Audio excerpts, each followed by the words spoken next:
जय गुरु जी संगत जी। वीडियो को लाइक कीजिए, चैनल को सब्सक्राइब कीजिए और बेल आइकन को प्रेस कर दीजिए ताकि आपको लेटेस्ट वीडियो की जानकारी अच्छे से मिल सके। जय गुरु जी संगत जी। गुरु जी का अनंतम अनंतम शुक्राना। गुरु जी के श्री चरणों में कोटि कोटि प्रणाम और प्यारी प्यारी संगत को जय गुरु जी। संगत जी, आज बहुत सी नई संगत भी गुरु जी से जुड़ती जा रही है और हमारा गुरु परिवार बड़ा होता जा रहा है और उनके मन में अनगिनत प्रश्न चलते रहते हैं। उनमें से एक प्रश्न है कि क्या गुरु जी की कृपा अपनी संगत पर वैसी ही है जैसी गुरु जी फिजिकल फॉर्म में रहने पर थी। जी हाँ संगत जी, गुरु जी के महासमाधि लेने के बाद भी अपनी संगत पर पहले की तरह संगत पर कृपा बरस रही है और बल्कि पहले से ज्यादा।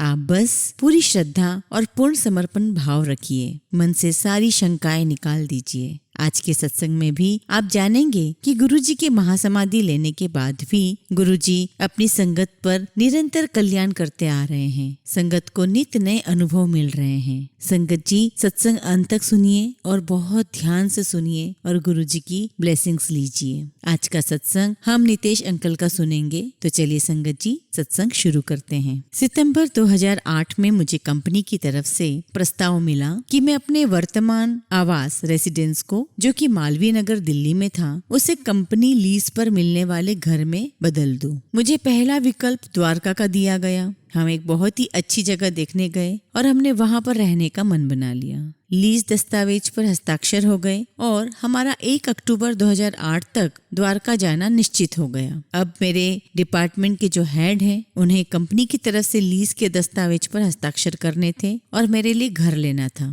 हालांकि जिस दिन मैंने सारी कागजी कार्रवाई पूरी की, उसी दिन हमें एक और घर विकल्प स्वरूप एम्पायर स्टेट में बताया गया, किंतु मैं उस जगह पर जाने के लिए इच्छुक नहीं था क्योंकि हमने पहले ही निर्णय ले लिया था। किंतु धर्मपत्नी के जोर देने पर हमने एक बार जाकर देखने का सोचा।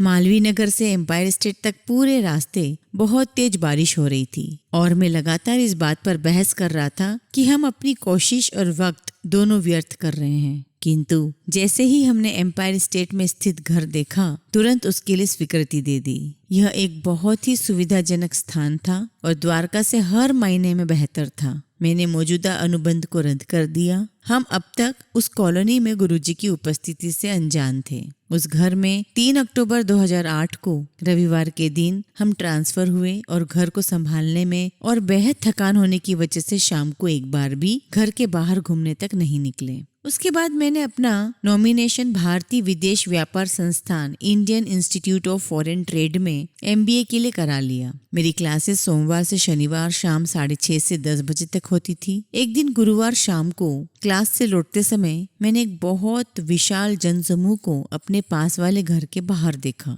ऐसा लग रहा था जैसे कोई शोक सभा हो रही है, लेकिन मैं सरप्राइज्ड था क्योंकि वह अगले 3 दिन तक भी दिखती रही। मैंने रविवार को सुरक्षा गार्ड से इस बारे में पूछा तो उसने बताया कि गुरुजी एम्पायर स्टेट में रहते हैं और सप्ताह में 4 दिन गुरुवार से रविवार संगत करते हैं। अगले सप्ताह गुरुवार को मेरी क्लास नहीं थी और हमने गुरुजी के पास जाने का निश्चय किया। हम गुरुजी के दरबार में शाम 7 बजे पहुंचे और गुरुजी के दर्शन किए। वह साइड बोर्ड पर बैठे हुए थे और 25 से 30 लोग उनके आसपास हॉल में बैठे हुए थे। हम नए थे और नए होने के कारण हम उनके पाँव छुए बगैर ही सीधा उनके करीब बैठने के लिए चले गए। हमने वहाँ पर गुरुजी के स्वरूप देखे, जिनमें बहुत महंगे और सुंदर वस्त्र पहने हुए थे। हमें महसूस हुआ कि हम गलत जगह पर आ गए हैं। यह निश्चित रूप से कोई ढोंगी गुरु है जिनके संगत समाज के ऊंचे व ताकतवर लोग हैं। कुछ समय बाद ही हम बिना गुरुजी की आज्ञा लिए वहाँ से सीधे बाहर आए। हमने सोचा कि यह गुरुजी सिर्फ पेज 3 के लोगों के लिए ही है। हालांकि मुझे उस जगह के महत्व पर ज्यादा यकीन नहीं हुआ, किंतु फिर भी अपने जूते वापस पहनते समय मुझे वहां से इस तरह उठकर आने पर बुरा लग रहा था। मेरी उस जगह के बारे में उत्सुकता बनी रही, किंतु मैंने वहां दोबारा न जाने का निश्चय किया। एक सोमवार शाम के समय गौरव, कर्नल रिटायर्ड जोशी अंकल और कुछ लोग हमारी गली में क्रिकेट खेल रहे थे। मैं इस बात से अनजान कि वे गुरुजी से संबंधित हैं, उनके साथ खेलने लगा और गुरुजी के बारे में पूछने लगा। मुझे यह बताया गया कि हमें गुरुजी के पास आना होता है और वह हमारी सभी मुसीबतों का ध्यान स्वयं रखते हैं। हम दोबारा उस रात को मंदिर गए। हमने संगत का आनंद लिया, लंगर खाया और उसके बाद गुरुजी से आज्ञा लेने गए। जैसे ही हम उनके पास पहुंचे, गुरुजी ने कहा, आओ मेरे पड़ोसी। उसके बाद गुरुजी ने कर्नल जोशी अंकल से पूछा कि क्या वो मैं ही था जो उनके साथ क्रिकेट खेल रहा था। उसके बाद उन्होंने हमें जाने की आज्ञा दे दी। अपमानित और आश्चर्यचकित सा मैं वहां से बाहर निकल आया। अपमानित इसलिए क्योंकि मुझे पंजाबी का एक भी शब्द समझ में नहीं आता था और मैंने गुआंडी शब्द को अपशब्द समझ लिया था। एक्चुअली गुरुजी के पास जब मैं गया तो गुरुजी मुझे पंजाबी में बोले थे, आओ गुआंडी। तब मेरी पत्नी ने मुझे समझाया कि इसका मतलब पड़ोसी होता है। इस बात का मुझे अभिमान है कि गुरुजी के पड़ोसी बनने का सौभाग्य मुझे मिला। गुरुजी से क्रिकेट की बात सुनकर मुझे बहुत आश्चर्य हुआ और बाद में मैंने जोशी अंकल से पूछा कि क्या उन्होंने गुरुजी को इस बारे में बताया। कर्नल जोशी अंकल ने मुझे स्पष्ट किया कि गुरुजी भगवान हैं, उन्हें कुछ भी बताने की जरूरत नहीं है, वह अंतर्यामी है। यह मेरे जीवन में एक नए चरण का आरंभ था। मुझे अब समझ में आने लगा कि मेरा इतनी अप्रत्याशित परिस्थितियों में एम्पायर स्टेट आना कैसे संभव हुआ। वास्तव में यह गुरुजी का मुझे अपने पड़ोसी के रूप में आशीर्वाद देने योजना के अनुरूप था। आज भी मुझ पर उनकी कृपा प्रत्याशित है। जनरली लीज की अधिकतम अवधि 2 वर्ष की होती है, किंतु यहाँ पर मेरे निवास की अवधि 4 वर्ष तक बढ़ा दी गई थी। संगत जी, दूसरी बार दर्शन के बाद हमने सप्ताह में 4 दिन संगत में जाना शुरू कर दिया। गुरुजी के दर्शन और संगत का अनुभव एक सम्मोहन के समान था। कुछ दिनों बाद ही मेरे साड़ू भाई ने हमें एक बुरी खबर दी कि उनकी मूत्राशय में कैंसर रोग का पता चला है। उन्होंने एम्स नई दिल्ली, वेल्लोर और टाटा मेमोरियल अस्पताल मुंबई में बायोप्सी करवाई थी। परिणाम सभी जगह समान थे और कैंसर के होने की पुष्टि कर रहे थे। वह अपने उपचार के लिए एम्स लौटे। दिल्ली में उनके निवास के दौरान मैं उनसे मिला और उनसे गुरुजी के दर्शन के लिए आने को कहा। वह गुरुजी के दर्शन के लिए आए और उनका आशीर्वाद लिया। गुरुजी ने मेरे साड़ू भाई को प्रसाद स्वरूप तांबे का लोटा दिया और उसमें रात में जल भरकर सुबह पीने और बचे हुए जल को नहाने के पानी में मिलाने को कहा। मेरे साड़ू भाई एम्स में भर्ती थे। डॉक्टर्स उनके मूत्राशय को निकालकर उसकी बायोप्सी कर यह पता करना चाह रहे थे कि कैंसर कितना फैल गया है और उससे कितना नुकसान हुआ है। किंतु बायोप्सी के परिणामों ने सबको आश्चर्यचकित कर दिया, क्योंकि रिजल्ट में कैंसर रोग के कोई सिम्टम्स मौजूद नहीं थे और यह सब गुरुजी के आशीर्वाद के 7-8 दिन बाद ही हुआ। इस नई स्थिति को ध्यान में रखते हुए डॉक्टर्स ने यह निर्णय लिया, क्योंकि पहले ही समुचित उपचार दिए जा चुके हैं और अब यह ठीक होगा कि मूत्राशय को निकाल दिया जाए। साथ ही उन्होंने यह भी कहा कि इसमें कोई भी मुश्किल व समस्या नहीं है, क्योंकि कोई कैंसर युक्त वृद्धि नहीं हुई है। हमें यह रिपोर्ट मंगलवार को मिली और अगली ही संगत, जो कि गुरुवार को थी, हम गुरुजी के मंदिर पहुंच गए। इससे पहले कि हम गुरुजी को परिणामों से अवगत कराते, उसके पूर्व ही गुरुजी ने हमें बता दिया कि मूत्राशय को निकालना है, हो जाएगा।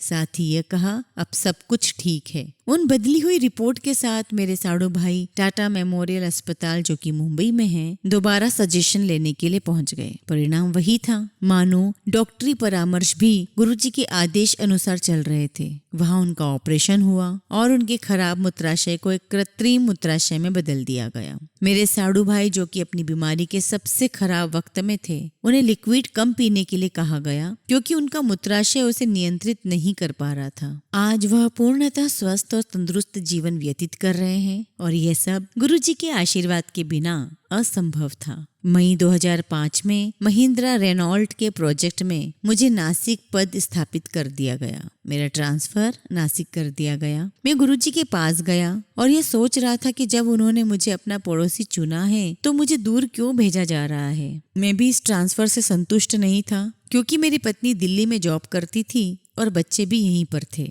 लेकिन जब मैंने गुरुजी को मेरी नासिक नियुक्ति का उल्लेख किया, उन्होंने कहा, जा ऐश कर नासिक में, और मेरी पत्नी को एम्पायर स्टेट में रहने के निर्देश दिए। गुरुजी के आदेश को देखते हुए मैं अगले ही दिन सुबह वापस अपने ऑफिस चला गया। अपने सीनियर को एक मेल लिखकर रिक्वेस्ट किया कि मेरे परिवार को एम्पायर स्टेट में रहने दिया जाए और मैंने नासिक में एक घर किराए पर ले लिया। मुझे किसी पॉजिटिव रिएक्शन की उम्मीद नहीं थी, फिर भी मैं उत्तर के लिए इंतजार कर रहा था। मेरे लिए अत्यंत आश्चर्य की बात थी कि हमारे ऑर्गेनाइजेशन के इतिहास में पहली बार इस तरह की रिक्वेस्ट को मंजूरी दी गई। ये सब घटनाओं और निर्णयों का संभव होना बिना गुरुजी के मार्गदर्शन के असंभव हो गया। यह सब घटनाओं और निर्णयों का संभव हो पाना गुरुजी के मार्गदर्शन के बिना असंभव हो पाता। सितंबर 2005 में नासिक के लिए जाते वक्त मैंने गुरुजी से कहा कि आप कब मुझे वापस बुलाएंगे। उन्होंने मुझे कहा कि यह 2007 की बैसाखी तक,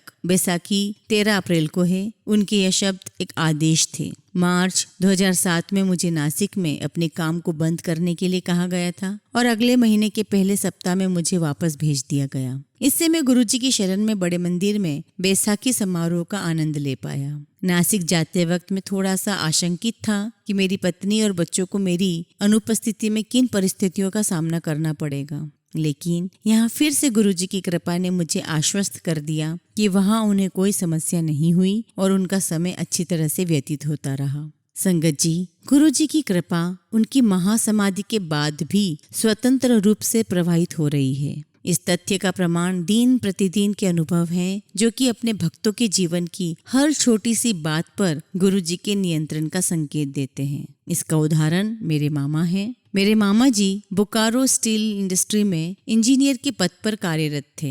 उनके फेफड़े पूरी तरह खराब हो गए थे। यह समस्या उनके लगातार स्मोकिंग के कारण और बढ़ गई थी। उन्होंने अपने आप को बोकारो में भी दिखाया, जहां से तुरंत उन्हें एम्स भेज दिया गया। एम्स में उन्हें फोर्टिस हॉस्पिटल में एक स्पेशलिस्ट को दिखाने की सलाह दी गई, क्योंकि उनकी हालत बहुत गंभीर थी। फोर्टिस में उन्हें आर्टिफिशियल ऑक्सीजन पर डालकर आवश्यक उपकरण के साथ बोकारो वापस भेज दिया गया था। वहाँ उनकी हालत ज्यादा खराब हो गई और संक्रमण के बढ़ते स्तर को देखते हुए नवंबर 2007 में उन्हें वापस दिल्ली भेज दिया गया। फोर्टिस अस्पताल में उनके डॉक्टर ने उन्हें तुरंत फेफड़ों को हटाने की सलाह दी। उन्हें ऑपरेशन की जटिलताओं की चेतावनी दी और स्पष्ट रूप से कहा गया कि इस तरह का ऑपरेशन पहले कभी भारत में नहीं हुआ और विश्व में भी इसकी सफलता का स्तर 2% या 3% ही है। उनका परिवार इस वजह से बहुत परेशान हो गया, बहुत चिंता में आ गया। ऑपरेशन के ठीक पहले मैंने अपनी मामी जी को गुरुजी के मंदिर आने के लिए कहा।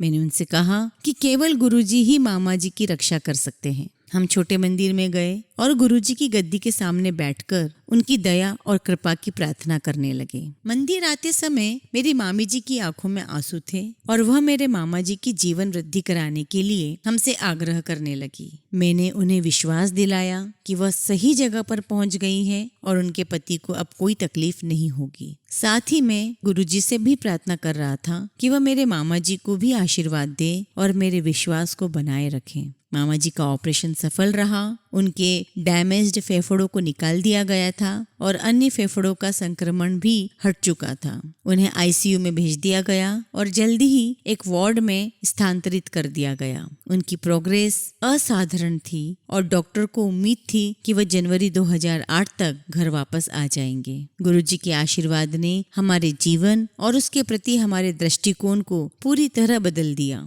महासमाधि के बाद भी गुरुजी की उतनी ही असीम कृपा मेरे पूरे परिवार को और अन्य संगत को मिल रही है और हमें नित नए अनुभव होते जा रहे हैं। गुरुजी हमेशा हम सभी को अपनी दिव्य शरण में रखे हुए हैं। गुरुजी से यही विनती है कि पूरे संगत परिवार को ऐसे ही ब्लेस करें। जय गुरुजी। शुक्राना गुरुजी।